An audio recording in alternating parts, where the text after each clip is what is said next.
my lawyers as a nullity, and that does not meet the threshold of public participation as expounded by the Supreme Court of Kenya during the celebrated case of Governor Peter Wabora. The motion alleges that 2 years since assuming office,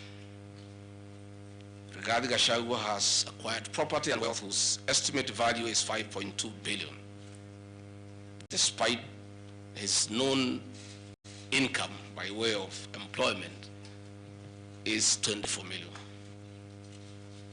This is extremely outrageous. Honorable Mutuse goes ahead to give properties that he alleges are owned by one Rigathi Gachagua. I trust he was just given a document to sign.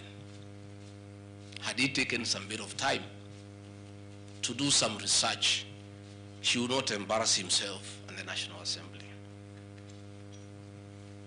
James Derito Gachagua was the governor of Nyeri and died in London on the 24th of February 2017, and yours truly, Rigathi Gachagua, was by his bedside.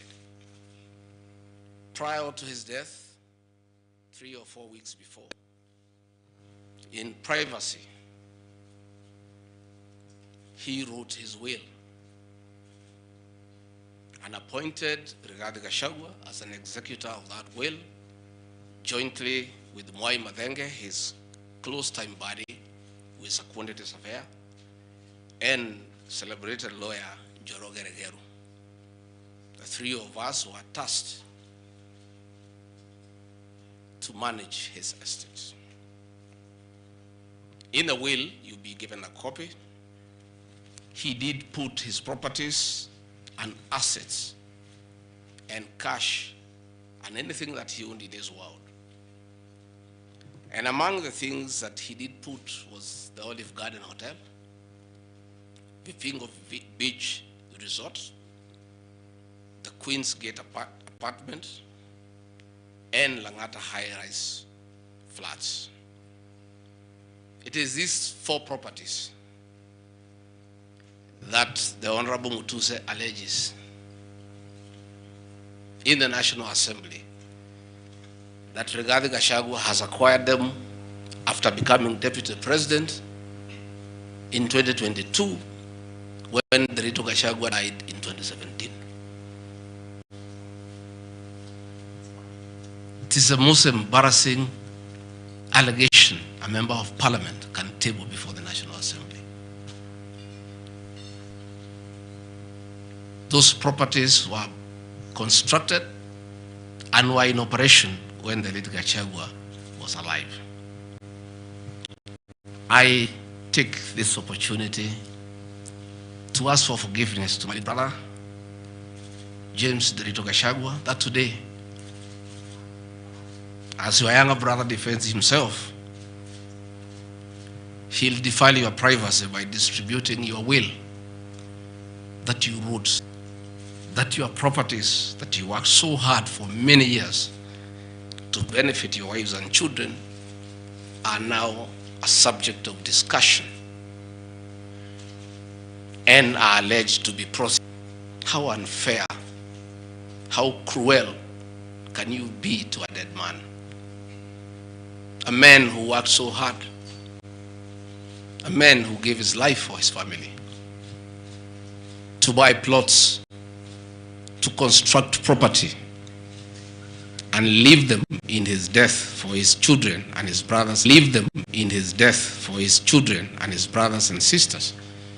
And then you go to the floor of the House and allege that those properties are production of corruption. Because were it not for politics, you would not suffer this shame. Your children are crestfallen as they see their properties being splashed in newspapers as proceeds of crime. The Olive Garden Hotel that is alleged to have been bought by Rigathi Gachagua belongs to the estate of the late James Derito Gachagua. And in his will, he directed that we sell all his properties and divide the proceeds among his brothers, sisters, wives, and children. We, as the executors of his estate, and I want to pay tribute to lawyer Njoroge Regero and Mwai Madenge for their commitment and sacrifice to the Gachagua to the beneficiaries as directed in his will. We registered his will in the High Court of Kenya and were given the probate. And my late brother, in his wisdom, left Rigathi Gachagua 5% of his wealth. I was therefore able to get 20 million shillings from this sale. That is money that is in my account, that again I'm told they are proceeds of crime. He left my mother 5% of his wealth, another 20 million shillings. And since my mother is dead, my late brother, because he trusted me, had put in his will that I hold my mother's shares in trust. So that is another 20 million shillings in my account.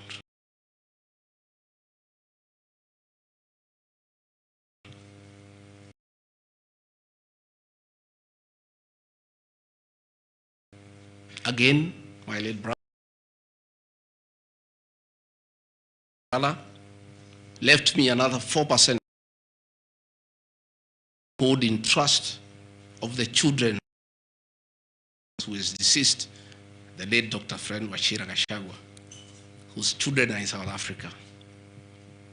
And another 16 million shillings was put in my account. My late brother gave 2% to my wife, Pastor Dorcas, because of her kindness of looking after him when he was ill. All this money that has come to me from a dead brother, I'm being told are proceeds of crime.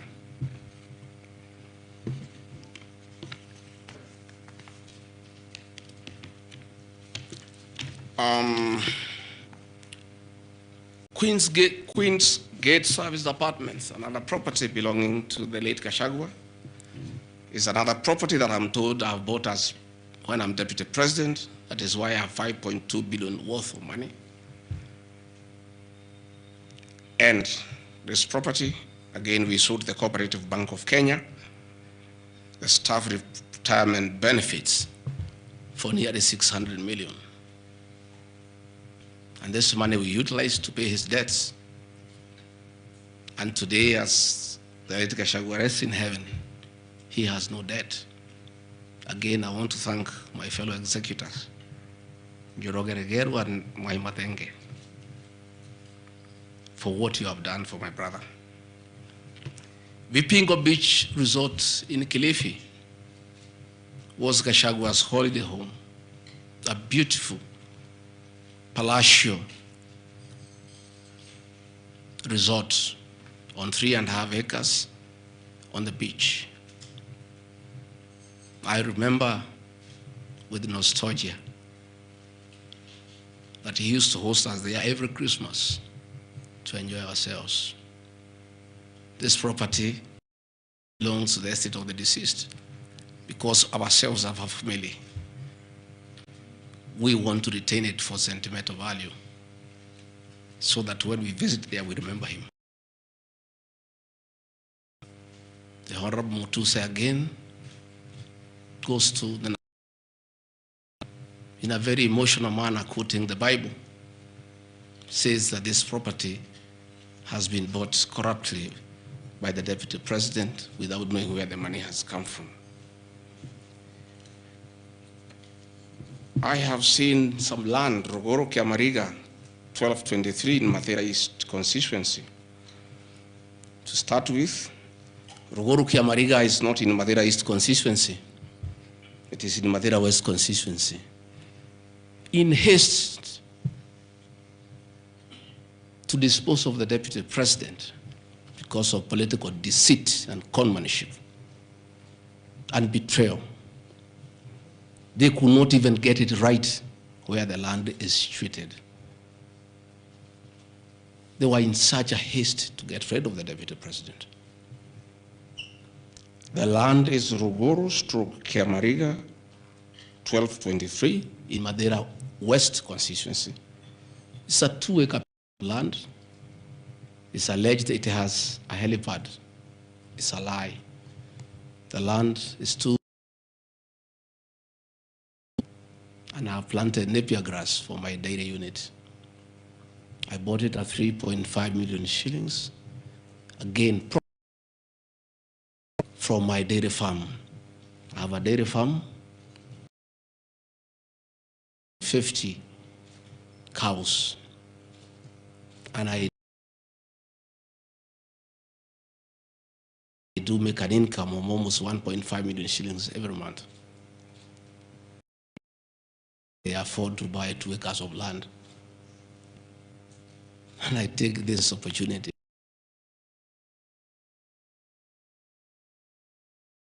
Anytime I've gone to the Rift Valley, in appreciation of the support I give President, gives me a cow or 2. And within 2 years, I have the largest dairy farm in Madeira of the Kalenjin people. I want to thank them for their kindness.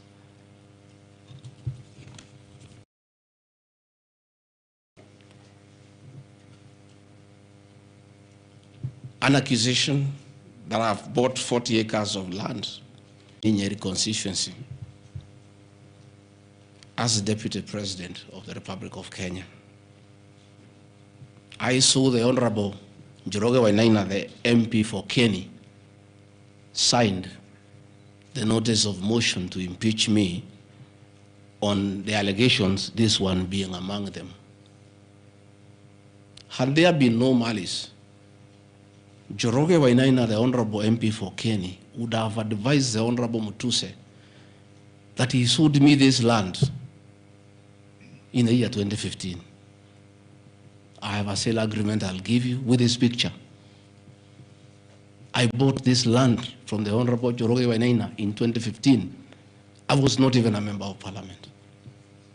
Yet he has appended a signature that I should be impeached and go home for having corruptly bought 40 acres of land in Kakuret. In fact, the land is not 40 acres, actually 35. The allegation is that it's 40 acres, but that land is 35 acres. The people of Kakuret know it. I bought it from the Honorable MP for Kenny, and had he read this motion, I'm sure he would not have signed it. But as you all know, there was a lot of coercion, there was a lot of intimidation, and I'm sorry that I'm told the Honorable Wainaina is admitted in hospital because of threats, coercion. He is being forced to hang a brother against his will and his conscience. These are the lies that Mutuse brought to the National Assembly, and asking the people of Kenya to get rid of the Deputy President of the Republic of Kenya based on lies. I have seen another ridiculous allegation that the Honorable Gachagua, Deputy President of the Republic of Kenya, has since becoming Deputy President, acquired 80 acres of land in Meru. That is false. What is true is that the Deputy President is a member of Solution Circle Limited in Meru. No, the Deputy President is half Meru, half Kikuyu.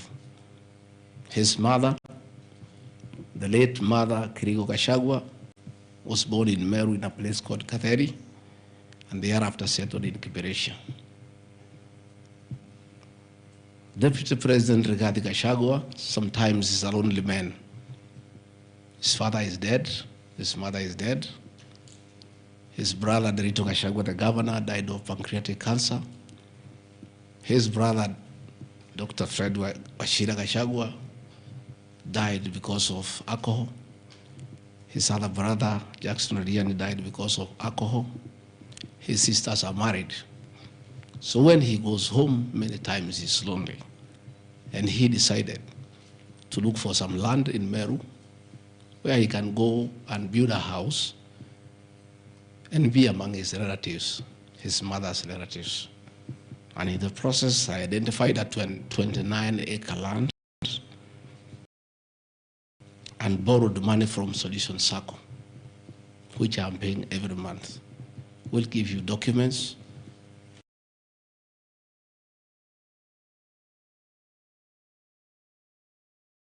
That I have bought from a loan that I have taken as a member of Solution Circle in Meru, the land of my mother, and which I call home. I have seen an allegation that I have a dairy farm in Nyandarua. I don't have a single animal in Nyandarua. I have some little land in a place called Shamata, but I'm yet to do anything about it. I think I just mentioned it to one of the member of parliament for that area called Gachagua that I would like to start a dairy farm. And I think in those rumors in parliament, the Honorable Mutuse went ahead to say that I own a dairy farm in Nyandarua. I own no such farm today, but God willing, because of the good climate in Daragwa, in Shamata, one day, God willing, I'll have a huge. I have Kenya to know. Life. And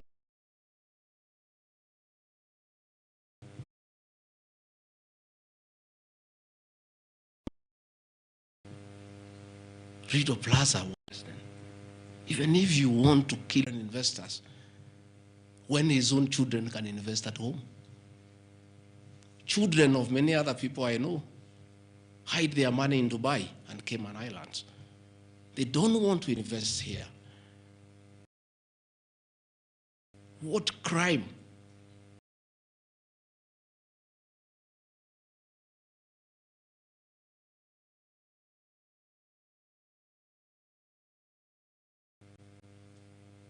Have the children of the Deputy President of the Republic of Kenya committed by borrowing money from a bank?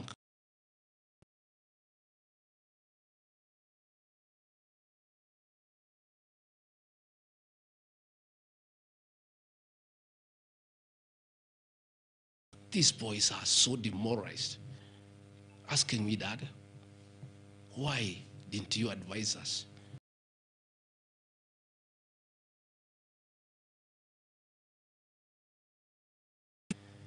Are we criminals by virtue of being a children? That's a question my children are asking me.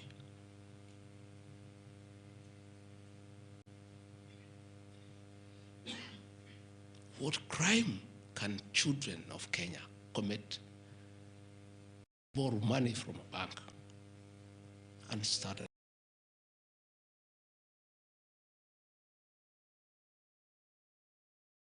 an enterprise and employ people.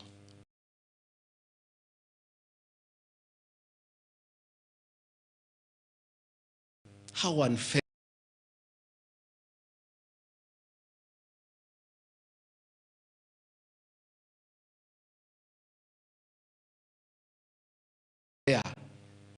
Can a country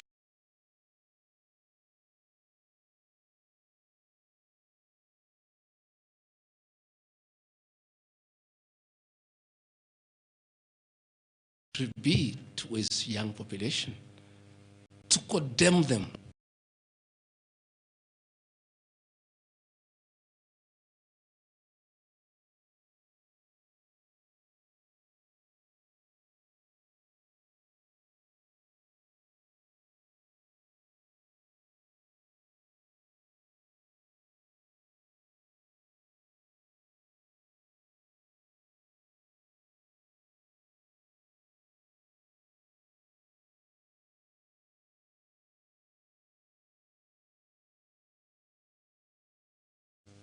I'm making $1 million shillings or so every month.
the renovations that were done were not highlighted with having any audit query.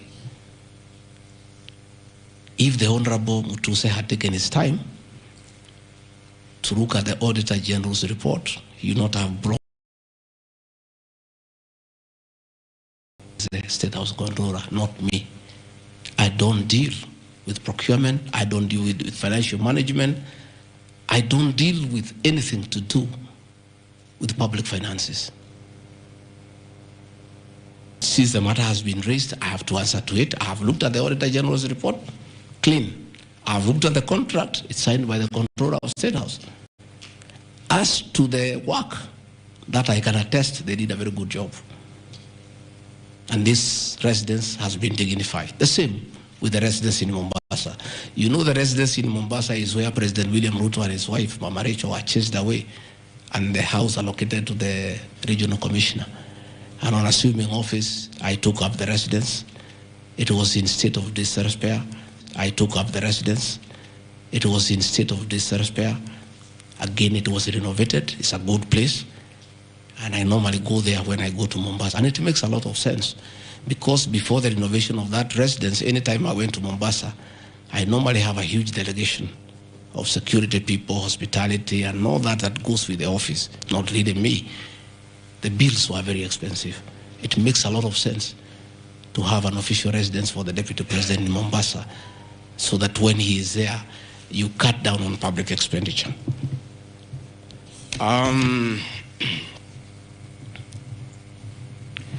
Dubiously acquiring a substantial portion of sum of 100 million paid to Lusona Events Limited. Again, that's another ridiculous acquisition from the north.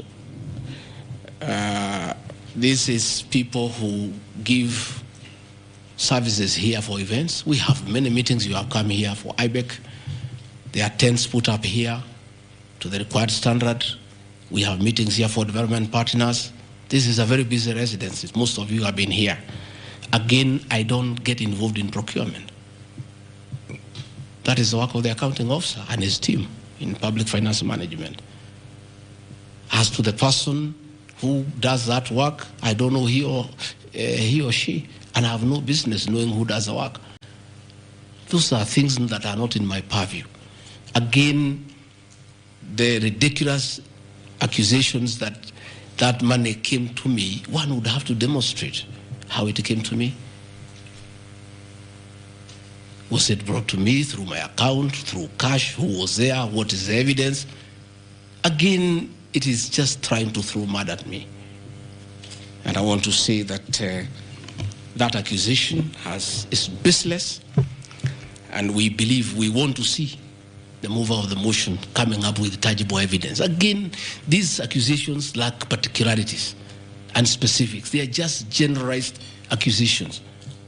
Again, we'll be challenging that again in court, because there is a ruling that grounds of impeachment must be well grounded and must be particularized and specific.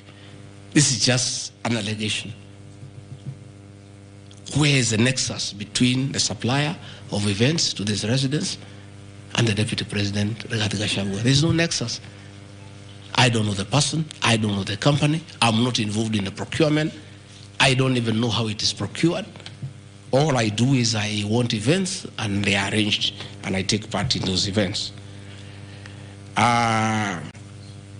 Those accusations of funds utilizing the Deputy President, in the office of the Deputy President, coming for my personal benefit, are ridiculous, unfounded, and totally malicious, and there is no evidence whatsoever. And I want you people of the press to also ask these people to give you the evidence. Don't just write headlines. Ask, where is the evidence? Where are the particulars? You know, you don't just allege, oh, this particular supplier, this money went to the Deputy President. Yes, fine, that is good. How? How did it go to the Deputy President? You must explain.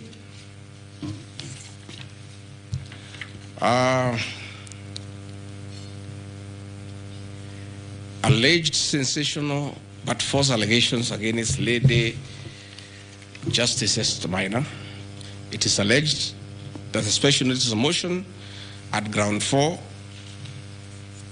had a gross violation of the Constitution, that I publicly attacked the lady Justice Esther Maina and forcibly threatened to bring action against her.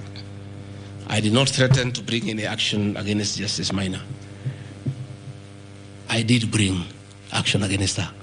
I was just informing the public because I'm a public officer and I have freedom of speech.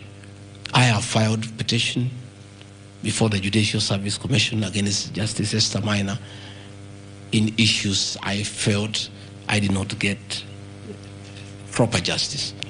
So I did not threaten her. I did what the law says. If you are not happy with the conduct of a judge, you file a petition before the justice. The judge available to every citizen of Kenya under Article 168(2) of the Constitution, which allows any person to petition the Judicial Service Commission for the removal of any judge, and filed a legal complaint before the Judicial Service Commission in March 2024. The complaint being live before the JSC, discussion of the conduct of the land judge in the said matter here would be sub judice. Diverting materials meant for construction of Kilifi Malindi Highway to tarmac a private load to Vipingo Beach Resort. Again, I say Vipingo Beach Resort belongs to the estate of the late Governor Gachagua. The facts are as follows. King Charles III visited Kenya between 30th October 2023 and 3rd November 2024. During his state visit, one of the designated places where King Charles III was to visit was Qulity Marine Conservancy, which shares a road with the Vipingo Beach Resort.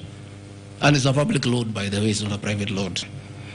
I have annexed a copy of the program of the state visit to Kenya by King Charles III, marked RG, which at page 13 on items 63 and 64 shows his departure and arrival at Qulity Marine Conservancy. As I was walking around, I slept there, I think 2-3 weeks before the arrival of the king. And as you all know, I walk every morning. And as I walked on that road, I found there was a lot of activity and tarmac was going on. I was very happy and I asked what was happening. And I was told that the king himself, the third, will be coming. So, like all other residents of that area, we are very indebted to King Charles III, that this was done very speedily. Regarding Gachagua never called anybody to do this road. In fact, I'm informed that this road is donor funded, the one to Kilifi, and there is a component of corporate social responsibility. And I have learned, after I have inquired, that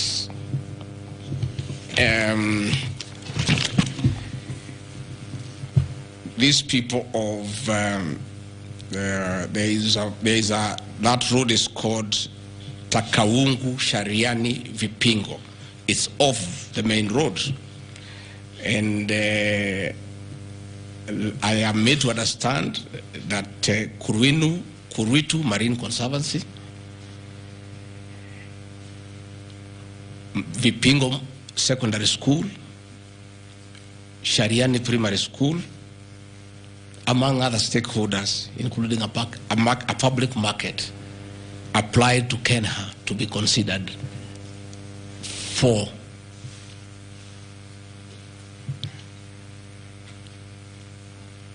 corporate social responsibility. And I think the issue of the king hastened that request. And that's why I said we are grateful to the king. Again, I invite evidence to show that I influenced that road. In any case, I would like to know the member of parliament for that area, how he will vote in this motion. He should be a very happy man. If Deputy President Rigathi Gachagua occasioned a tarmac road to be done in his constituency, he should vote for me. But I didn't. And when I went there, that Shariani market, people are very happy with that road, because I walk there in the morning when I sleep there. People are very happy with that road. The secondary school there, the boys and girls are very happy. The primary schools are there. And again, contrary to the assertion by the Honorable Mutuse, it's not a private road, it's a public road. And it is serving many people, a primary school, a secondary school, a market, in a whole community, including the family of the estate of the late Governor Gachagua. We are just beneficiaries of good deeds by our government that were hastened by the arrival of His Majesty the King III. Undermining the President and the Cabinet by allegedly making contradictory public statements from the position taken by Cabinet regarding the evacuation of the people residing along Nairobi River. To start with, for the record, President William Ruto has never complained to me that I have undermined him. If he has told that to Honorable Mutuse, I would like to know that he has complained to Honorable Mutuse that his deputy has undermined him. Article 147 of the Constitution provides the Deputy President shall be the principal assistant to the President and shall deputize for the President in the execution of the President's functions. Article 28, which states that every person has inherent dignity and the right to have that dignity respected and protected. Article 29C, which states that every person has the right to freedom and security of the person, which includes the right not to be subjected to any form of violence from either public or private sources. Section 152G1 of the Land Act, which states that notwithstanding any provisions to the contrary in this act or in any other written law, all eviction shall be carried out in strict accordance with the following procedures. A, be preceded by proper identification of those taking part in the eviction or demolitions. B, be preceded by the presentation of the formal authorizations for the action. C, where groups of people are involved, government officials or their representatives to be present during an eviction. D, to be carried out in a manner which respects the dignity, right to life and security of those affected. Include special measures to ensure effective protection to groups and people who are vulnerable, such as women, children and elderly, and persons with disabilities. F, include special measures to ensure that there is no arbitrary deprivation of property or possessions as a result of the eviction. G, include mechanisms to protect property and possessions left behind involuntarily from destruction. H, respect the principles of necessity and proportionality during the use of force and give the affected person the first priority to demolish and salvage their property. Critically, our Constitution provides at Section 147(2) that first, the Deputy President shall perform the functions conferred by these constitutions and any other functions of the President as the President may assign. Pursuant to Article 3 of the Constitution, I, as well as every citizen of Kenya and state of public officers, have the obligation to respect, uphold, and defend the Constitution in performing any of my functions. The national values and principles of governance contained in Article 10 of the Constitution by those state organs, public officers, and all persons, including myself as the Deputy President, wherever we make or implement public policy decisions. In relation to this matter, these national values and principles include the rule of law, democracy, and participation of the people, human dignity, equity, social justice, inclusiveness, equality, human rights, non-discrimination, and protection of the marginalized. Adherence to these principles became extremely important when we, as state officers, are contemplating legal evacuation of citizens with a duty to avoid inhuman forced evictions that would be contrary to our Constitution and international law. While campaigning with the President, and subsequently when I was sworn in as Deputy President, you can remember, I promised as a key pillar to the Kenya Kwanza government that there will be no forced and unlawful evictions and that all evictions shall be human and entail legal compensation. You remember my inauguration speech. I said never again shall this administration carry out inhuman evictions in a brutal manner as was done in the previous administration. I and my office, the Deputy President, have undertaken extensive engagement with all parties in regard to the cabinet decision on eviction, which I fully support, including the Nairobi River, which is an entity under the ODP and County Government of Nairobi. Adherence to these principles become extremely important when we as state officers are contemplating legal evacuation of citizens with a duty to avoid inhuman forced evictions that would be contrary to our Constitution and international law. Guideline number 6 of the United Nations General Assembly, guidelines for the implementation of the rights to adequate housing, prohibits forced evictions, and the state should ensure that any eviction under domestic law are fully compliant with international law. The guidelines further require meaningful engagement with communities to ensure that the rights of residents are implemented cooperatively without the need for eviction procedures or police enforcement. I have supported the implementation of cabinet directives on the eviction, safe for the fact that on being informed that each person residing at the Nairobi River was being evicted and paid only 10,000 shillings, which I and many other Kenyans felt inadequate compensation for eviction.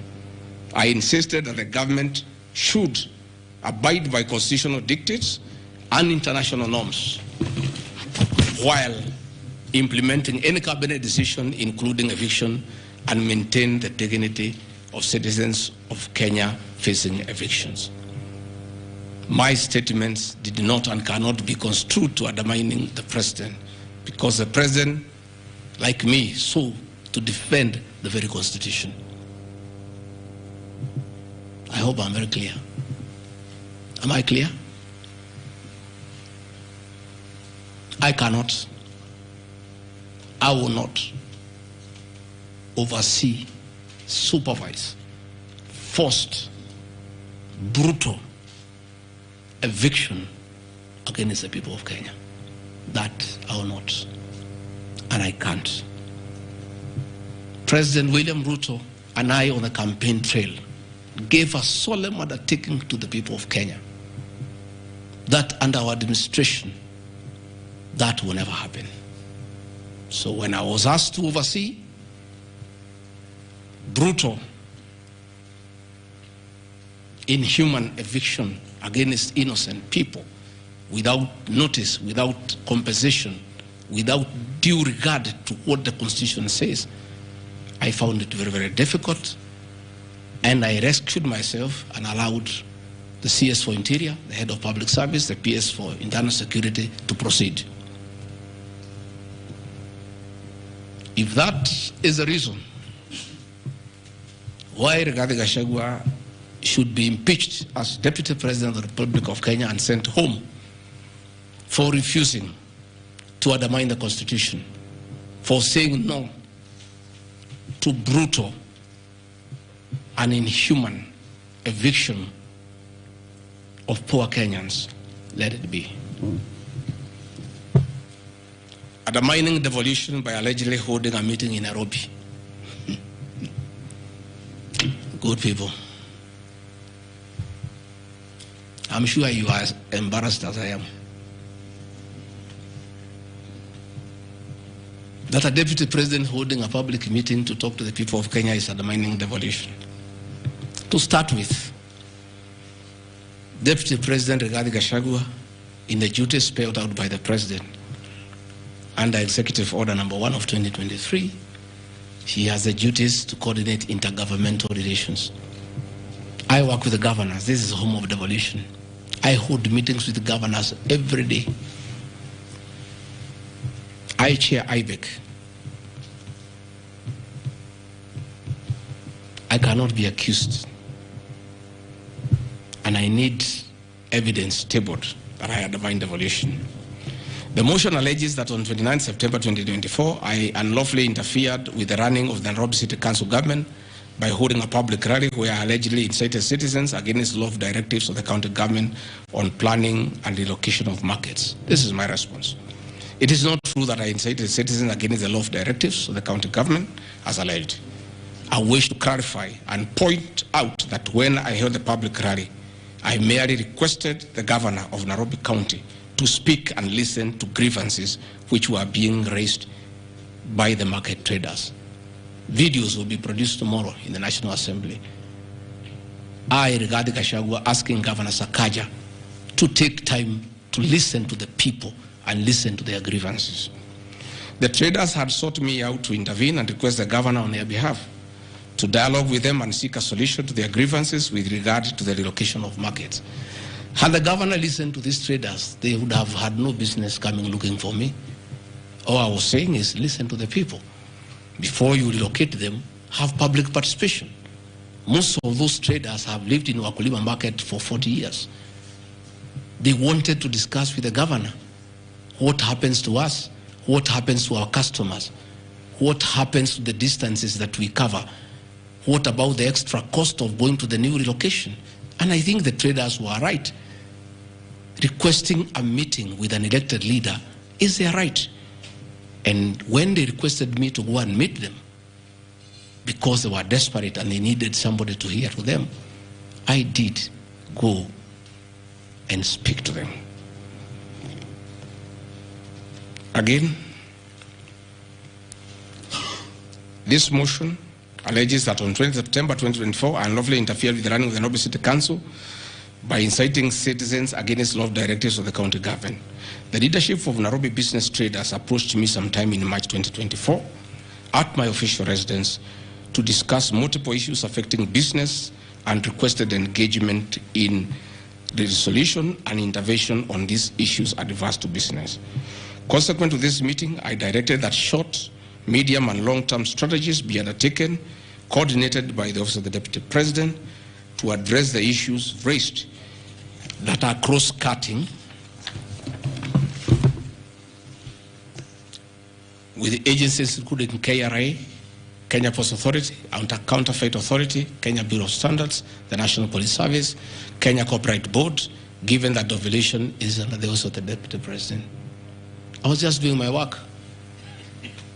On 11th April 2024, the Small Traders and Government Agencies Technical Committee, coordinated by my office, held a meeting to discuss issues raised by the small traders, including Mudhurwa Market, attended by ODP staff in a supportive role in keeping with the draft framework of cooperation and engagement between government, Nairobi City County, and the Nairobi business traders.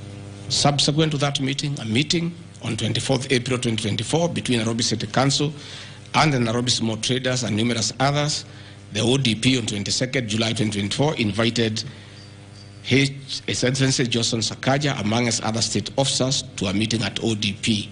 Officers scheduled for 22nd July 2024 to review the draft framework of the cooperation and engagement between the small traders and the government of Kenya. On 3rd September 2024, the ODP wrote to Governor Johnson Sakaja and all other stakeholders, submitting a final combined draft of the framework for review and feedback. After all the engagement between all the parties and the draft framework, Governor Sakaja decided to arbitrarily proceed with the relocation of Mudhurwa. That gave rise to the cry by the people. Meetings had been held, a framework had been agreed on. And as an elected leader, as Deputy President, I think going to listen to people who are in anguish, who are crying, is responsible leadership. The government that President William Ruto and I lead is a listening government. And going to listen to people cannot be an impeachable crime.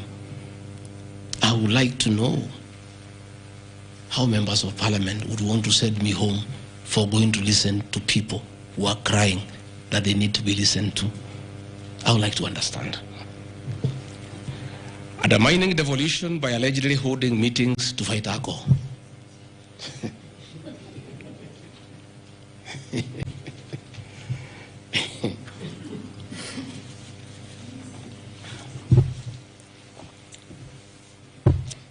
I think tomorrow will be the greatest circus. Or do I call it the theater of the absurd? That Deputy President Rigathi Gachagua, undertaking duties assigned to him by the President to fight illicit brews and drugs across the country, should be impeached because by doing so, he is interfering with the devolution. I held meetings in Nyeri attended by Governor Kahiga, Governor Waiguru, Governor Irogo Kangata, Governor Wamatangi, Governor Kiari Badilisha.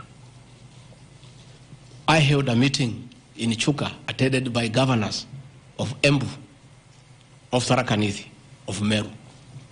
I attended a meeting in Mombasa, attended by governors of Kwale, a representative of the governor of Mombasa, the governor of Taita Taveta, a representative of the governor of Lamu, to discuss.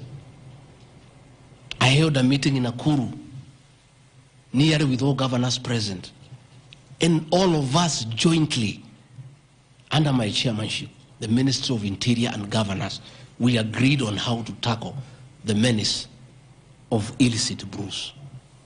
And we have a good story to tell. Out of those efforts, our young men who are sleeping in trenches are back home. Women are very happy. Their husbands are back home and they are bringing food.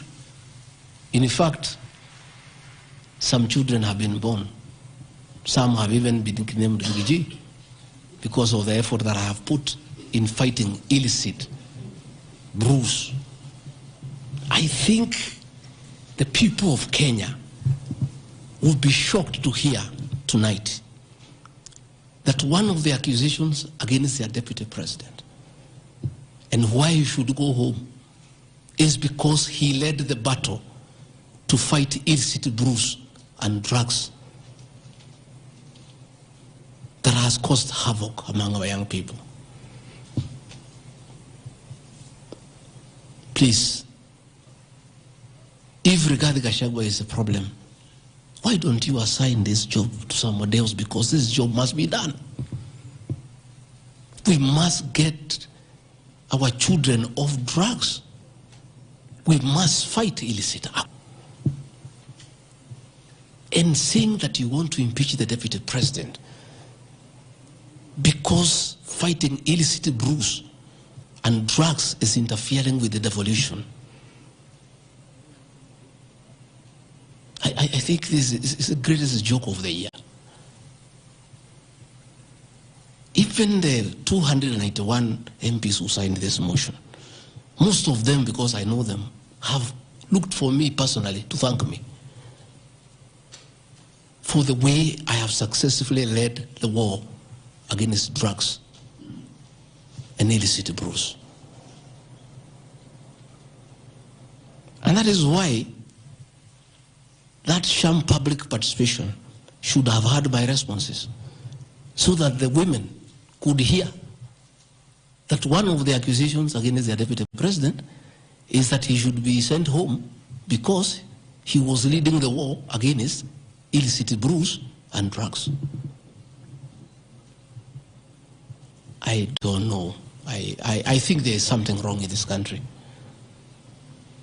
That somebody has sat down to draft a motion to impeach the deputy president of the Republic of Kenya. And one of the grounds is that he has interfered with the devolution by leading the war to fight illicit brews and drugs.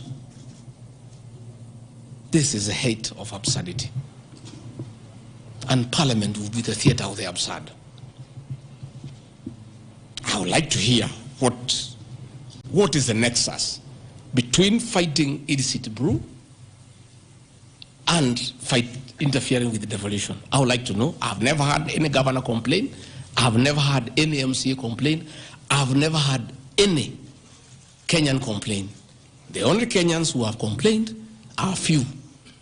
They are the manufacturers who are manufacturing poison under the guise of producing alcohol. Those are the only few ones. I beg the National Assembly and the Senate, most of the National Assembly, to save face, to consider striking this ground before the motion tomorrow, because it sounds ridiculous to the people of Kenya. Again, if Deputy President Rigathi Gachagua has to be sent home for fighting drugs and illicit alcohol, so be it. Sensational statements against the National Intelligence Service and its Director General and other officers. My response. In addition to this allegation, I wish to state that the National Intelligence Service holds a very critical role in ensuring the safety and security of our country.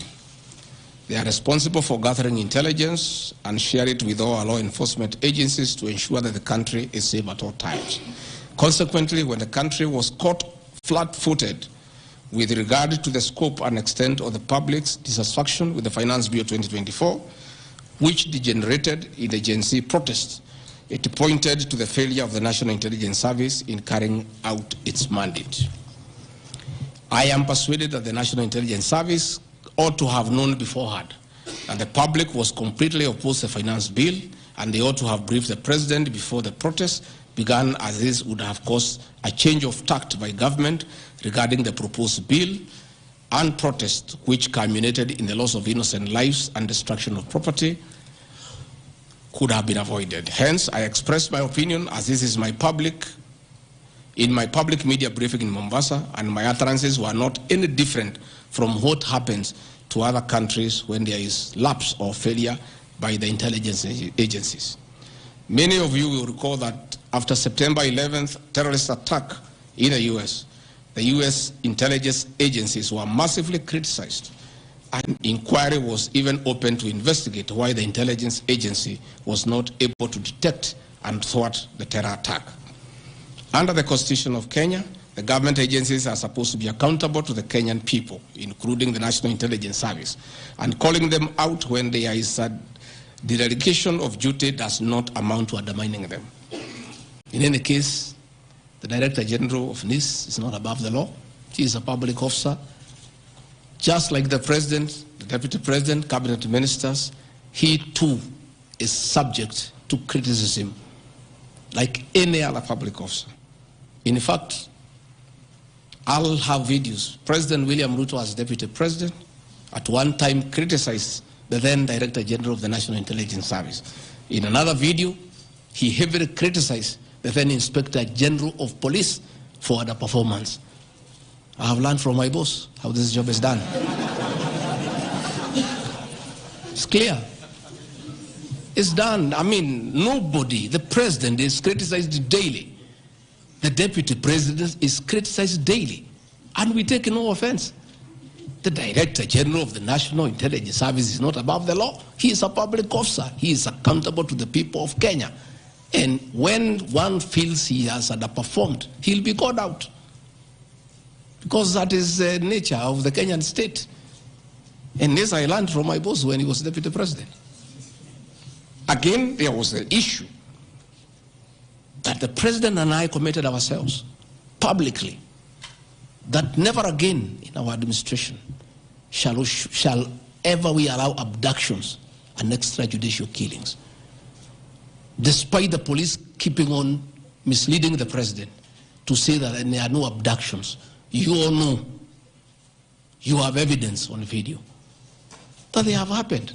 And that is what I commented, and I said it is wrong. And because I'm a truthful person, I'll say what is wrong when it happens.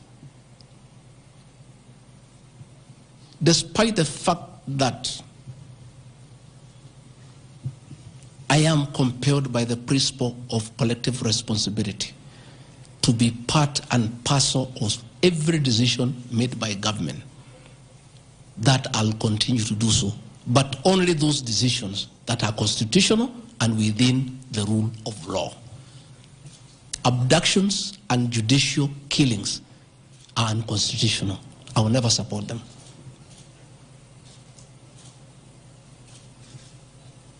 President William Ruto has been criticized left, right, and center. I have not seen him take anybody to court for criticizing him. Why is Rigathi Gachagua being impeached for calling out the Director General of the National Intelligence Service? The Deputy President is criticized daily. The judiciary is criticized daily. The media is criticized daily, including the Star, whom I've criticized today. But that is as far as it goes.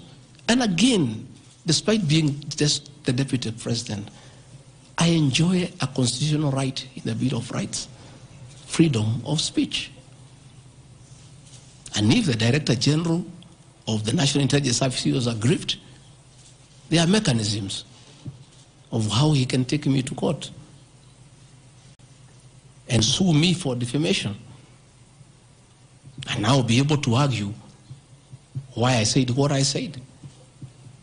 So that is not a ground for impeachment. I mean, that is curtailing liberties, the freedom of expression, the freedom to hold public officers accountable for their actions.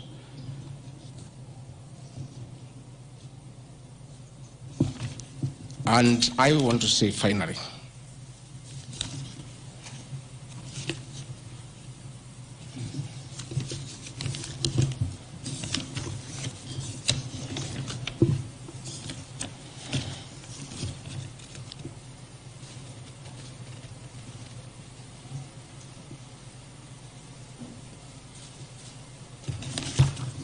I think I've literally addressed all the grounds because I felt it's important for the people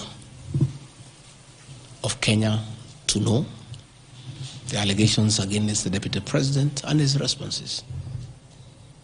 And as you have heard, though you are not judges and you are not advocates, there is nothing here that violates the Constitution. There is no gross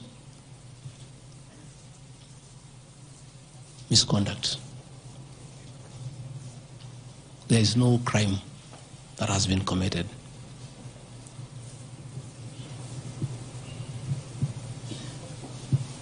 I'm innocent on all these charges, and I want to clarify my apology yesterday to the President did not in any way imply that I'm guilty of these charges. I'm not. This I'm not. My statement was that if there is something I've done to the President that I don't know, that probably has upset him, I ask for his forgiveness.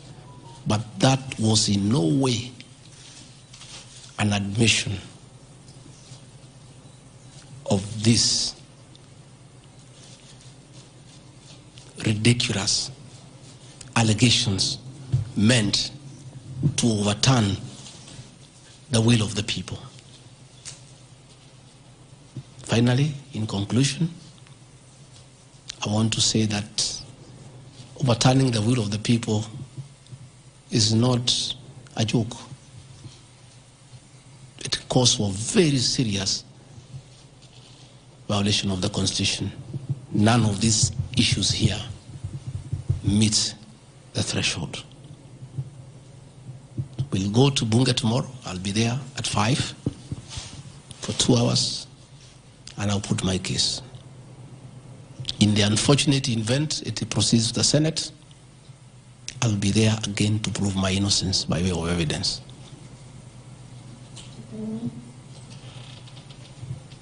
When I called this press conference, there was a lot of speculation that Rigathi Gachagua wants to resign.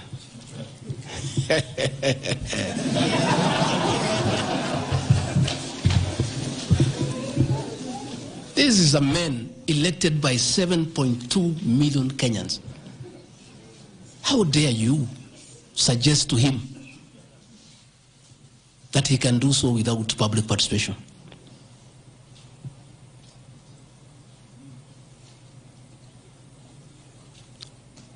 I have no intention whatsoever to resign from this job. I'll fight to the end. I have tremendous respect for our judiciary and the professional judges of the High Court, the Court of Appeal, and the Supreme Court. And in the professional manner, they have handled serious issues affecting Kenya. The impeachment of a deputy president elected by 7.2 million Kenyans is not a small matter that can hastily be decided by a few members of parliament and senators and wish it away.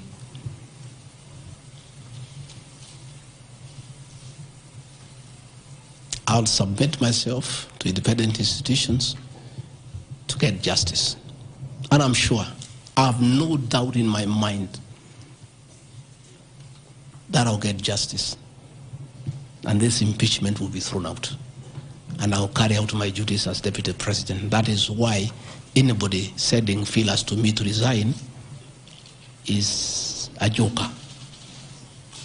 And I've found a few of people using my friends to come and sweet talk to me. Please, my friends, I don't want to become enemies with you. When you are given such silly messages, don't bring them to me. I have no intention. I cannot resign. I did not give myself this job. I was given by the people of Kenya. I've done nothing wrong against the people of Kenya whatsoever. I've worked hard. I've been very loyal to my boss, President William Ruto. I have worked hard every day.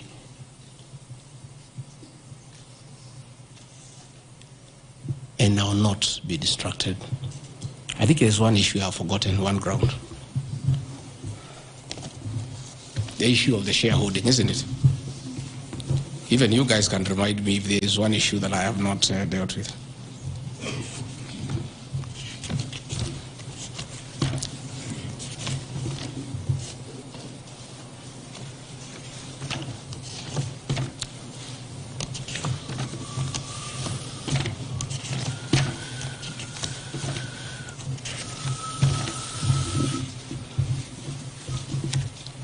Can somebody there give me my notes on shareholding?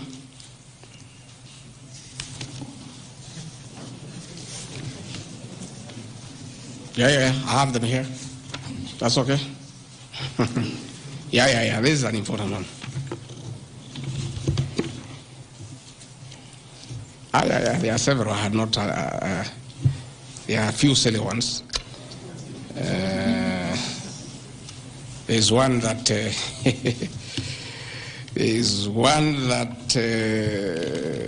I'm conniving with cartels in the tea sector to block ATDA from implementing guaranteed minimum returns that would benefit small traders. The allegation is not true. No evidence whatsoever has been adduced to substantiate this claim. As far as I know, I've successfully completed my mandate, which was assigned to me by the President, which culminated into creating synergy between people who had taken KTDA to court and suspended the operation of the Tea Act. As a result, the Tea Act now is in operation. The President never mandated me to take over the affairs of the Ministry of Agriculture. He asked me to spearhead tea reforms. I did the tea conference in Kericho, brought all the stakeholders together, and as a result, I created a synergy among all the stakeholders, and we agreed that those people who had gone to court withdraw the cases, and now the Tea Act is operational, and that will see meaningful reforms. As to claims that I have stopped the selling of tea in Mombasa, there is no evidence to that effect, and I want to call upon the Honorable Mutuse to provide that evidence. Again, in matters coffee, I was given a job by the President to initiate coffee reforms, which I have done successfully. I held the coffee conference in Meru for 3 days in 2023. For the last 2 years, I have been working with stakeholders, including members of Parliament and the Senate, which has culminated into 2 bills: the Coffee Bill 2023 and the Cooperative Bill 2023. These 2 bills, the Coffee Bill 2023, will see the reintroduction of the Coffee Board of Kenya that will market coffee for farmers without putting profit. We have also recommended the reintroduction of the Coffee Research Foundation or the Coffee Research Institute in Roiro to work on better varieties and drought-resistant crops. Through my efforts, again, I have completed my work. The 2 bills are before the National Assembly. I call upon members of the National Assembly immediately after the impeachment process to embark on these 2 bills and see them to fruition so that farmers can enjoy the work we have done in coffee reforms. I have seen another absurd, that I have taken control of a local cooperative society in Madera constituency where I was a member of parliament. This is false. I should be told which society by name, because I know all the societies. I know all the farmers by name. It's really ridiculous. Again, there is no evidence. There is nothing. It's just trying to spoil my name before the people of Madeira who elected me as their member of parliament. On the issues of shareholding, I think this matter has been discussed for a long time, and I think it's good tonight I put it in proper perspective. I wish to state that the allegation is equally false. None of my family members, allies, or associates are in control of any cooperative society in Madeira. That one I had done. In shareholding by virtue of the provisions of the third schedule of the Political Parties Act, the constituent parties of Kenya Kwanza Coalition entered into various agreements which were deposited with the Speaker of the National Assembly and the Speaker of the Senate for purposes of Article 108 of the Constitution of Kenya. 16.2, the following were members parties of Kenya Kwanza: UDA, ANC, Ford Kenya, PAR, Farmers Party, Chama cha Kazi, Communist Party, Economic Freedom Party, the Service Party, Tujibebe wa Kenya Party, Umoja na Maendeleo Party of Kenya, and the Democratic Party of Kenya. In accordance with provisions of Clause 3E of Schedule 5 of the Political Parties Act, each of the agreements contained in a power-sharing development agenda for certain regions in Kenya. I attach here copies of the said agreement. I'll give you the Kenya Kwanza agreement so that you know when I talk about shareholding, I'm not talking about Kenyans, I'm talking about this agreement that was signed by President William Ruto and almost everybody else on how power will be shared. I've never talked about sharing resources. I have been talking about power sharing for people to get what they deserve in sharing power in accordance with this agreement. Like, for example, in an agreement between UDA, ANC, and Ford Kenya, the UDA would nominate the president and the deputy presidential candidates, which has happened. I got my share, although I have no share certificate. The president would guarantee the stature, dignity, financial and operational autonomy of those of the deputy president. It's in the agreement. The office of the deputy president will be allowed specific duties identified at Article 21 of the agreement. ANC will be allocated a position of prime cabinet secretary to be established within 14 days. It was given to Musalia. The office of the deputy president, Ford Kenya will be allocated the position of the Speaker of the National Assembly, which was given to Moses Wetangula. In accord with Article 2.1 of the Power Sharing Agreement, ANC and Ford Kenya would have a 30% share of national government positions. So, the Honorable Musalia Mudavadi, the Honorable Wetangula, and the people of Western, please don't condemn Rigathi Gachagua. The agreement is here, defining your share in the government. It is not me. I did not sign this document. It was signed by Musalia, Wetangula, and President William Ruto. So when I say about this share thing in terms of positions, I've never talked about resources, about development. Although it is also here, is that regions bargained with the president for shares. Musalia Mudavadi and Moses Wetangula bargained for 30% of shares within the Kenya Kwanza government. Although they were also supposed to give us 70% of the vote, which they did not. Nevertheless, since they gave a certain vote, they are still entitled to some share one way or another. So it is not Rigathi Gachagua who said that a government is like a company. It is the agreement of the Kenya Kwanza, which I will be tabling in the National Assembly. It is not me. It went ahead to say it. He said ANC and Ford Kenya would have 30% share of national government positions. That is cabinet secretaries, principal secretaries, high commissioners, ambassadors, diplomatic and consular representatives, chairpersons of state corporations, directors of state corporations, chairpersons and commissions of constitutional commissions, provided the 30% share is to be shared equally between the ANC and Ford Kenya. Mimi nikiambia watu wafuate share yao, makosa yangu ni gani? Iko hapa. I did not sign.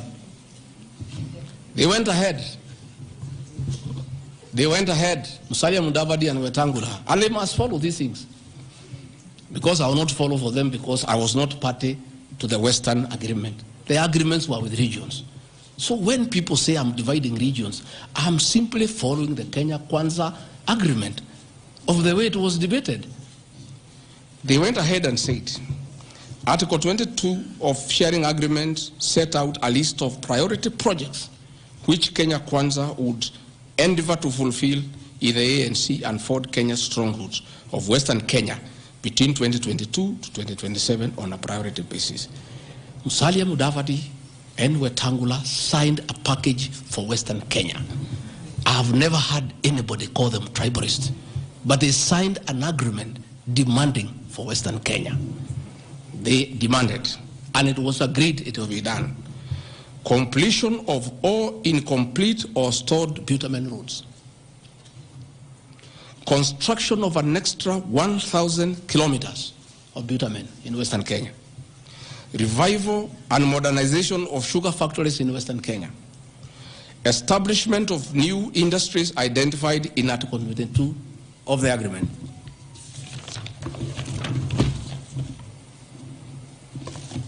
Ladies and gentlemen, this is the Kenya Kwanza agreement on shareholding.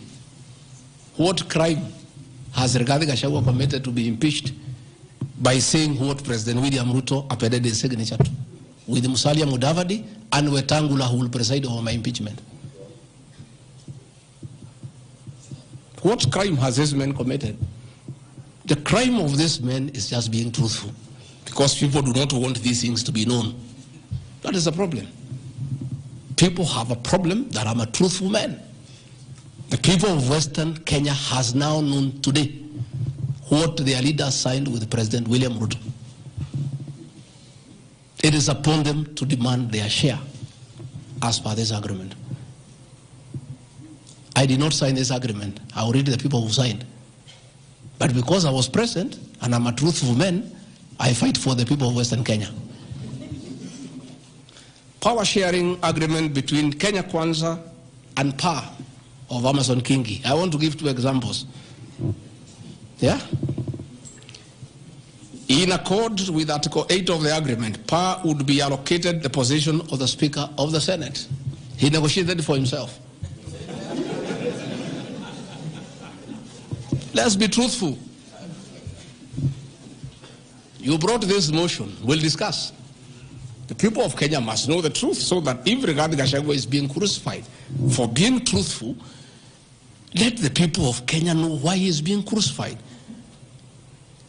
How can Moses Wetangula say I should be impeached because of saying people to get their shares when he is a signatory to a share agreement with the president on what will go to Western Kenya, and then they accuse me of tribalism? They did not say anything should go to Central or Mount Kenya. They talked about Western. When I say something for Mountain, I'm a tribalist. Kingi said, position of Speaker, you are mepewa. Per Article 9A of the Power Sharing Agreement, PAR would nominate the candidate for appointment of one principal secretary when Kenya Kwanza came to power. Amepewa. For Article 9B, the Power Sharing Agreement, Kenya Kwanza and PAR would agree on what share of national government positions, cabinet secretaries, high commissioners, ambassadors, diplomatic and consular representatives, chairpersons, state corporations, etc., etc. Power Sharing Agreement, that is a word. so that nobody should ever again in this country ever accuse me of talking of shares. It is not me. It is my boss, President William Ruto, who appended his signature with other leaders that Kenya is like a company of shares. It is not me. And he signed the agreements. Sharing Kenya is here, it's being shared. True or false? True or false? They have shared the Speaker, they have shared the Senate, they have shared Deputy President, they have shared the President. That's what I've been saying. And then I'm being told that I'm dividing the country along ethnic lines. I did not append this signature. I'm just being truthful. That is my crime. People want these things to be hidden so that they pretend to be nationalistic and say regarding Gachagua is tribal. But the people who append these signatures are the ones who should explain why they were signing things for their regions only. Yet they say they are national leaders. Power sharing agreement between the Kenya Kwanza coalition on one part and the Communist Party nini. So, Service Party, at least I saw Chama cha Kazi. They say the party leader should get something. Moses Kuria was given something. The Service Party of Mwangi Kijori got nothing. You know? So, unajua sasa, ile shida iko Kenya hii ni ukora. And people not being truthful. The agreements are here. Like in a Communist Party, they have been making noise. They signed an agreement, they have not seen anybody. Yeah? So,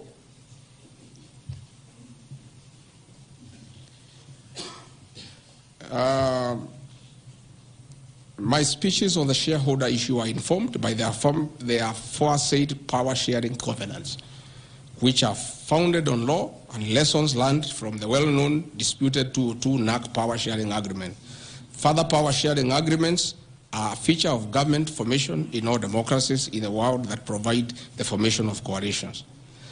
My pronouncements on the issue, properly understood, are not only anchored in law, but entirely harmless and incapable of being construed as a basis for ethnic animosity, a danger to national cohesion or a threat to national unity. On the contrary, coalition building has been one of the most important innovations since the disputed 2007 elections in ensuring stability, equitable sharing of political power, national cohesion, and fostering of national unity.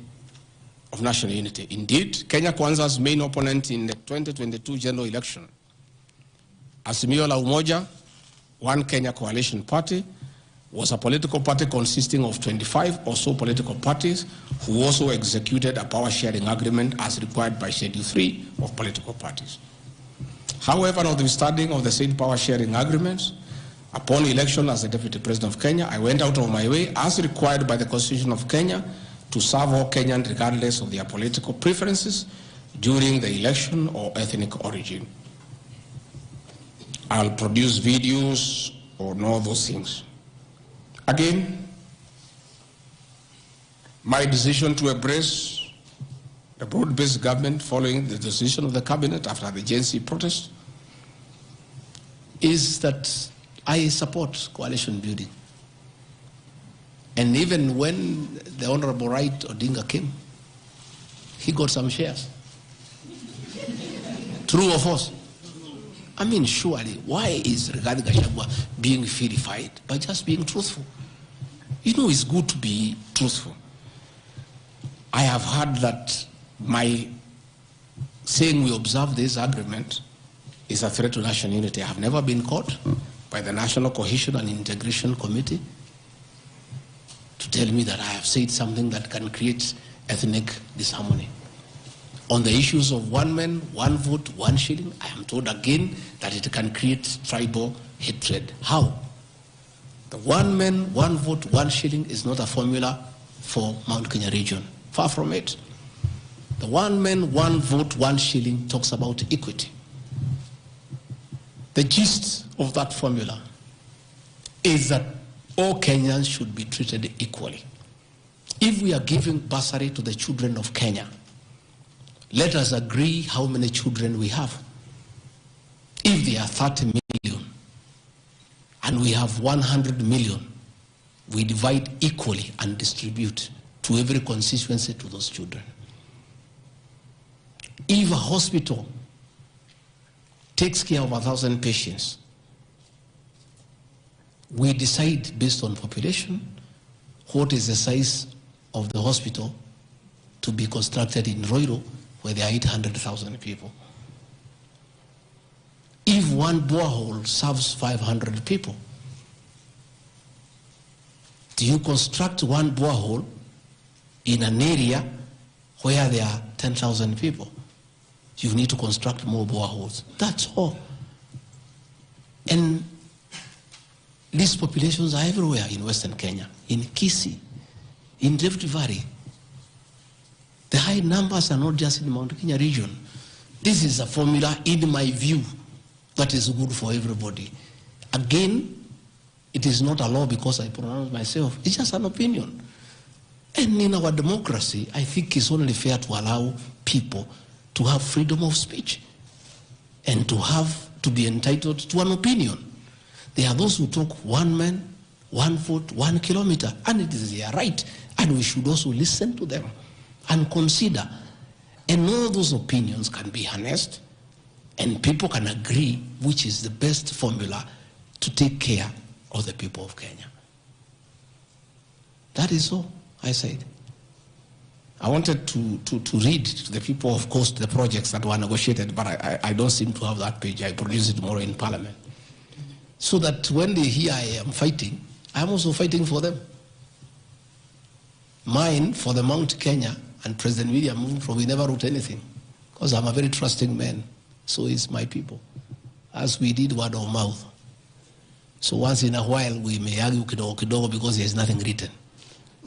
So sometimes it's when people say I'm blackmailing the president, but I'm simply asking, my boss, we agreed the following, can we please do it? We agreed this on that, can we do it? We agreed that the people of Mount Kenya who had been given jobs by Uhuru will not be removed without being replaced. We don't seem to be honoring that. Can we honor it? We agreed where we needed to replace somebody who has not performed, we exchange 1 for 1. Can we do it? We agreed that we need to give Mau roads priority. Can we please do it? Because that is what we agreed. It's simply people being honest with each other and living true to a gentleman's agreement. That is what it is about. So I wanted to explain to the people of Kenya, I am not against any region of Kenya. I am just a crusader for honesty and for fulfilling written and unwritten agreements. That is all I am. I say, if we agree on something, please, let's do it. If we agreed we shall do ABCD before we are elected, let's do it. If we agreed we shall not brutally evict innocent people, please, let's not do it. If we agreed that we shall create a good business environment for people to do business, please, let's not do it. If we agreed there shall be no abductions and extrajudicial killings, please, let's be true to the people of Kenya. That is all. So I want to thank every one of you.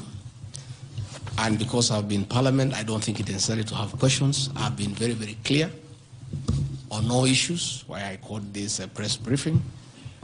I've said I'll be in Parliament tomorrow. I have asked my team to try to give you all the materials so that you can also go and digest. But I think I've prosecuted my case before my employers, the people of Kenya.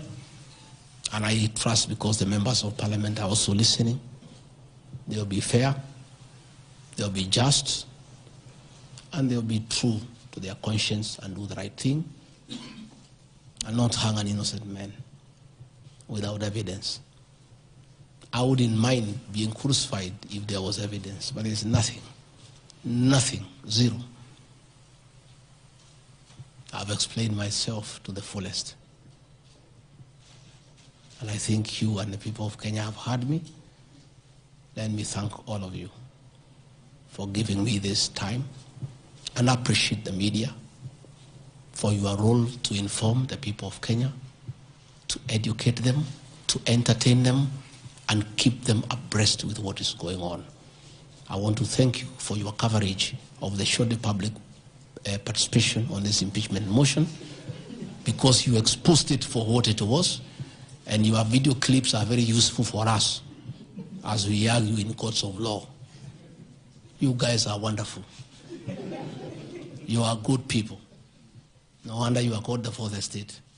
I don't know where we would go in this country without you. We would have so much impunity. We would go back to dictatorship without the media. I want to encourage you to continue to be the watchdog on behalf of the people of Kenya, to protect the Constitution with zeal, to uphold the rule of law, and to call out impunity and corruption. And I want to say, after this impeachment, I want the members of parliament now to focus on the corruption scandals around our country. The Adani scandal, the issues in public health sector, the glaring theft of public resources. That is what parliament should consider and take time. And that is what the people of Kenya want. And I really want to thank the media for being a very responsible watchdog on behalf of the people of Kenya. Please continue writing. Where Rigathi Gachagua has gone wrong, please write. But always accord me the right of reply. Don't condemn me unheard. And I want to thank you tonight, because you have really written accusations against me. But I am also to blame because I never called you, isn't it? Now that I have called you, I want you to request you. Every accusation, put my answer. Is that not fair? Let the people of Kenya judge. You want to ask questions? Yes. But not outside this. Okay. Your Excellency, thank you. We appreciate you hosting us here. You have said a lot in the last more than nearly 2 hours, so I'll be very brief in relation to what you said. My colleague Sam Gituk hosted you here on the 20th of September, and you said a motion of such magnitude cannot head to Parliament without the sanctioning of the party at the parliamentary group level and without the go-ahead or the green lighting by the President. Has President William Ruto in effect sanctioned that motion now that it's in Parliament? Second, this is in relation to your statement on the 4th of January this year regarding High Court Judge Honorable Esther Maina you have mentioned. You said you accused her of corruption, and you said you'll file a petition, but we never saw you there. You nonetheless said that you have filed a petition. Can you tell the Kenyan people when you have filed that petition? Maybe you can note. This one the same because, Your Excellency, you and President William Ruto hold the ultimate office that must provide answers for the Kenyan people. You therefore are open to accountability, scrutiny, and questions. When you took your oath of office, you told the Kenyan people that the country has empty coffers, that you inherited empty coffers. However, your statement is contrary to what the Kenya National Bureau of Statistics says, that at the time when you assumed office, the country had at its disposal 3.02 trillion Kenya shillings, includes revenue plus appropriations in aid. Why, Mr. Deputy President, did you make such a misleading statement in front of the Kenyan people and the world? Regarding your shareholding question, I'm sorry to hold you to account, Mr. Deputy President, that the context in which you have provided the agreement between the parties, the Kenya Kwanza parties, and your defense is different. This is what we said in Kericho County, that this government on February 2023, this government is a company, you told the people, that has its shares. There are owners who have the majority of shares and those who just have a few, while others do not have any. You invested in this government, you told the people of Kericho County, so you must reap. You sowed, you tilted, you tilled, you put manure and irrigated. Now it's your time to reap. Some few months later, the High Court quashed the appointment of more than 1,406 KRA officials. And the judgment? 700 of those officials were either from the Kalenjin or the Kikuyu community. How much of a responsibility will you take, being part of the presidency, of such gross locking out of Kenyans who qualify, who are competent, who merit, yet half of those appointments went to only 2 communities? That's enough. Thank you. One, the issue of Justice Minor is sub judice. I don't want to discuss it because it's a matter before court, but I'll be able to give you the date when we filed so that you can follow the petition. As to the issues that this motion cannot find its way to the Assembly without the President nod, that is true. It can't. It has its nod. As to the issue of shareholding, again, this is a matter that I'll be prosecuting. By answering your question, I'll delve into the merits and the demerits of the argument that will come up. But I also want to remind you that I did not say that it's a company. I said like a company. Like. You look at the clip, it's there. Like, I gave an example. And a company has shareholders. I've just read to you, there's 30% here for somebody. That's what I was saying.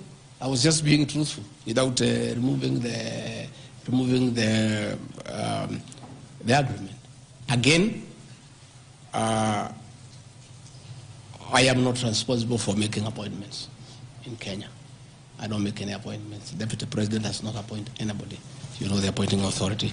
Ladies and gentlemen, because my lawyers tell me we don't want to delve into the merits and the demerits of the presentation that I've made.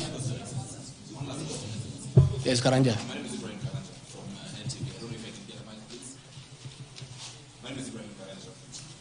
From NTV. Your Excellency, when you apologized to President Uhuru Kenyatta, you said that the words used then were out of political reasons. And that's why you are apologizing. So why should Kenyans believe you today that what you're saying is not for political reasons, for your own immediate benefit? My second question, Your Excellency, what next if this impeachment happens tomorrow? If you're impeached, what next for you? If you're not impeached, then what next in this political marriage between you and President William Ruto? Let's say your answer is what I've discussed here are facts. It's for the people of Kenya to look at the facts and decide whether they have the necessary veracity or not. As to what I'll do or not what I'll do, let's cross the bridge when we get there.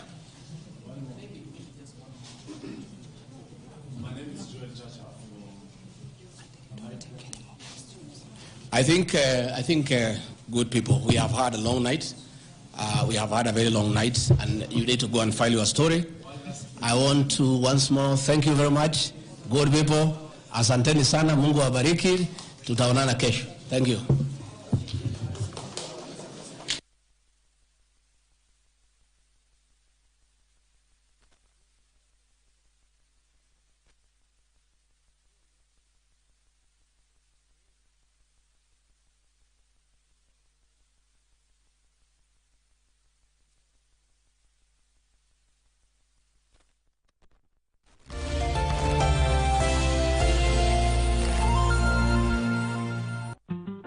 Mapato ya jasho lako, faida ya nguvu zako, na juhudi za kila siku kuboresha maisha yako.